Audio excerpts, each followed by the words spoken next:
எகிப்தினுடைய ராஜாவுக்கு முன்பாக ஒரு மிகப்பெரிய பொறுப்பை கொடுக்க வேண்டும் என்கிறது ஆண்டவருடைய பெரிய திட்டம்.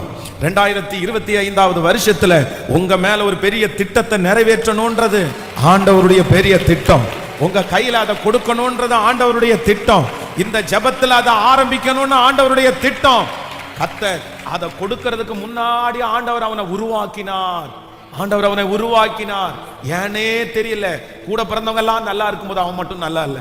கூட பிறந்தவங்க எல்லாம் நல்லா சாப்பிடும் போது இவர் மட்டும் நல்லா சாப்பிடல. கூட பிறந்தவங்க எல்லாரும் ஜாலியா இருக்கும்போது இவர் மட்டும் ஜாலியா இல்ல.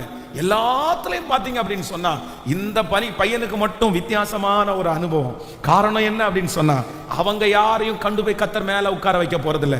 கர்த்தர் யோசேப்பை கர்த்தர் மேல கொண்டு போய் கர்த்தர் உட்கார வைக்க போறாரு. நான் தீர்க்க தரிசனமா சொல்லுவேன், ஆண்டவர் உங்களை உருவாக்கி கொண்டிருக்கிறார்.